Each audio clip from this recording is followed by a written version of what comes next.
লাস্টের ভিডিওতে আমি পোস্ট করেছিলাম যে বিরিয়ানি রান্না হয়েছে, তো সেটা খাওয়া দাওয়া হয়েছে।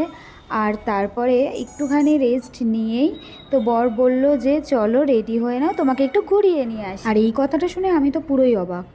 একটু আগেই বললো যে শরীরটা ভালো লাগছে না, গা হাত পা ব্যথা করছে, তারপর আবার আমায় বলছে যে ঘুরতে যাওয়ার কথা। তো যাই হোক, আমি আর বেশি না করিনি, তো খুব তাড়াতাড়ি রেডি হয়ে বেরিয়ে পড়েছি বরের স্কুটি চেপে।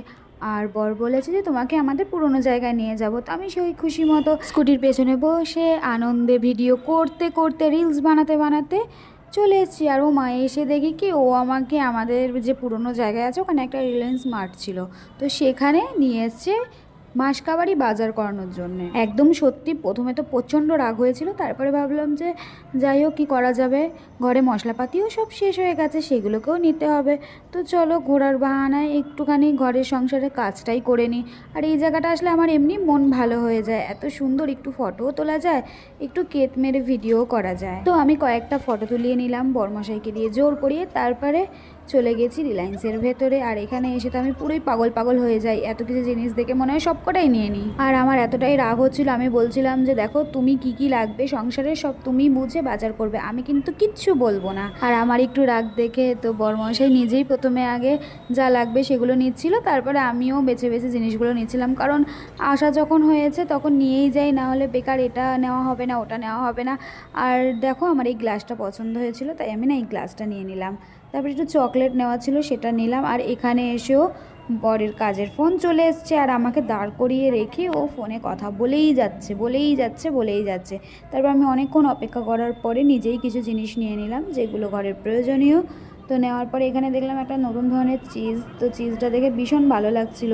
জানি না এটা কিসে ব্যবহার করে, তো তোমরা কেউ জানলে বলো তো এই চিজটা কোন খাবারে বা কিসে ব্যবহার করা হয়। তো দেখো এখানে বর এখনও পর্যন্ত কানে ফোন নিয়ে কথা বলেই যাচ্ছে। তারপরে যেটা প্রয়োজনীয় জিনিস আমি ওকে বললাম যে তুমি কথা বলতে বলতেই নিয়ে নাও, তাই ও নিয়ে নিল। আর আমি ওকে বললাম যে দেখো আমাকে যখন ঘুরতে নিয়ে এসছো তো কিছু ফটো ভিডিও আমাকে তুলেই দাও, তো সেই মতো ফটো ভিডিও তুলে দিল। আর এই গাড়িটা না গুজির জন্য নিয়েছি, এত পছন্দ হয়েছে, না নিয়ে আমি আর থাকতে পারিনি।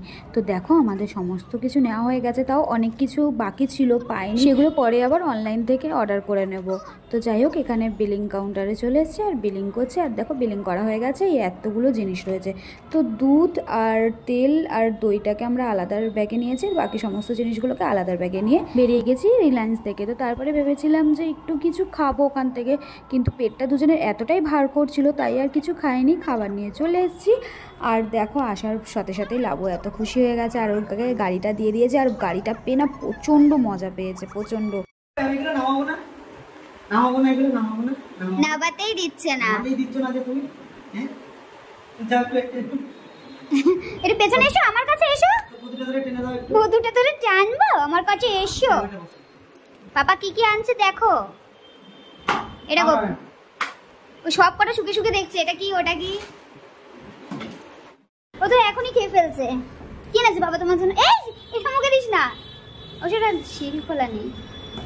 মেয়োনিজ স্যান্ডউইচটা কালকে মানে হয়ে গেল, আমার বর আমাকে এত খাটালো ঘুরতে যাওয়ার নাম করে। এটা এটা গপু শোনা। এই দেখো আমাদের পুরো মাসের মাসকাবারি, তাও এখানে অনেক কিছু জিনিস নেই যেগুলো আমরা রিলায়েন্সে পাইনি। আর বাকি কটা জিনিস আছে যেখানে একটা ছবি দেওয়া নেই, মানে ভিডিও করতে পারিনি, সেটা হচ্ছে তেল, দুধ, দই আর বাটার। কারণ ওর মধ্যে দইটা আমি গোপুসোনাদের ভোগে এসে দিয়ে দিয়েছি, তারপরে তেলটা রেখে দিয়েছি তেলের জায়গায়, আর দুধ আর বাটারটা রেখে দিয়েছি ফ্রিজে। তো তারপর দেখো এখানে বাবার আর ছেলের দৃশ্য। তো যাই হোক এখানে বরমশাই সব গ্রসারিগুলোকে এক এক করে জায়গায় রেখে দিচ্ছে ঠিকঠাক মতো করে। আর আমি এই যে গ্লাসটা নিয়ে এসেছি বলে ভাবলাম একটু কোল্ড ড্রিঙ্কস খেয়ে নিই। কোল্ড ড্রিঙ্কস খেয়ে দিয়ে জামা চেঞ্জ করে চলে এসেছি রুটি বানানোর জন্য। আর রুটি বানাতে গিয়ে আমার অবস্থা দেখো, ঘেমে পুরো স্নান করে গেছি। দুধ নিয়ে এসেছিলাম সিমুই বানাবো বলে, তো দুধটা জাল দেওয়ার সময় দেখলাম পুরো ছানা হয়ে গেছে, কি আর করা যাবে, ছানাটাই খেয়ে নিতে হবে। তো যাই হোক দেখো সিমুই তো আর বানানো হলো না। তারপরে আমরা এখানে ডিনার করার জন্য যে খাবার কিনে নিয়ে এসেছি সেটা নিয়ে বসে পড়েছি, এগ চিকেন চাউমিন আর চিলি চিকেন। আজ কিন্তু বরমশাই বাড়ি থাকার দরুন খাওয়ার দাওয়ার আর দিনটা বেশ জমে গেল। দেখো চাকরিজীবী লোকজনদের সপ্তাহে একটা ছুটি কিন্তু লাগে, কারণ তাদেরও ফ্যামিলি আছে, আর ফ্যামিলি থাকলে ফ্যামিলিদের একটু সময় দিতেই হয়। আর আমরা যেহেতু ফ্যামিলি ফ্রেন্ডস রিলেটিভ সবার থেকেই দূরে থাকি, তো এই যে আমাদের দুজনকে সময়টা দেওয়া খুবই দরকার হয়ে পড়ে। আর সবশেষে বলবো, বরের শরীর খারাপটা হয়ে বেশ ভালোই হয়েছে, রবিবারের বদলে আমাকে অন্যদিন আমাকে সেই টাইমটা দিয়ে দিয়েছে। তো ভিডিওটা এখানেই শেষ করলাম। ভিডিওটি ভালো লাগলে অবশ্যই একটা লাইক করে দিও। সবাই খুব খুব ভালো থেকো। চলো টাটা সবাইকে।